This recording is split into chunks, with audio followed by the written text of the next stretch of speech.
নমস্কার বন্ধুরা, ডলি রন্ধনশালায় সবাইকে স্বাগত। আর আজকে তোমাদের সাথে শেয়ার করব দারুণ একটা আলু উচ্ছে তরকারি রেসিপি। এই রান্নাটা খুব ঝটপট হয়েও যায়, খেতেও খুব ভালো হয়। এখানে আমি বেগুন ডুমো ডুমো করে কেটে নিয়েছি, আর একটা ছোট সাইজের আলু এরকম সরু সরু লম্বা লম্বা করে কেটে নিয়েছি, আর উচ্ছেটাও এইভাবে লম্বা করে কেটে নিয়েছি। আর 1 চামচ পরিমাণ পোস্ত আমি খুব ভালোভাবে বেটে নিয়েছি।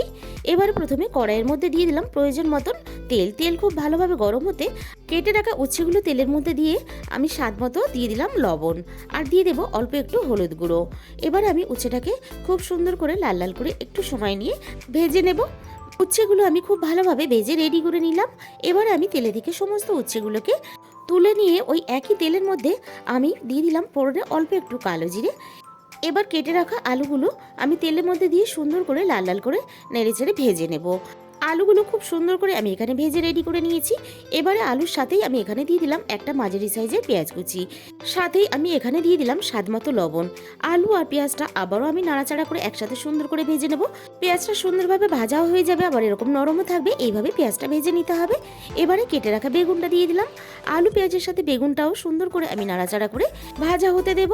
উচ্ছে আলু বেগুনের এই রান্নাটা এইভাবে করলে দারুণ টেস্টি হয়, আর ছোট থেকে বড় কিন্তু সবাই পছন্দ করবে।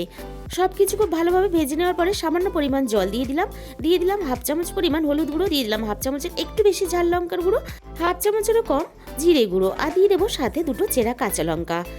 এই রান্নাটা প্রথম পাতের জন্য দারুণ একটা রেসিপি। গরম গরম ভাতের মধ্যে এই কাঁচা লঙ্কাটা একটু ডলে নিয়ে এই তরকারিটা খেয়ে দেখবে, দারুণ খেতে লাগবে। মশলার সাথে সবকিছু কষিয়ে নিয়ে আমি এখানে দিয়ে দিলাম ছোট বাটির 1 বাটি পরিমাণ জল। কিছুক্ষণ পর আমি নাড়াচাড়া করে দেখে নেব।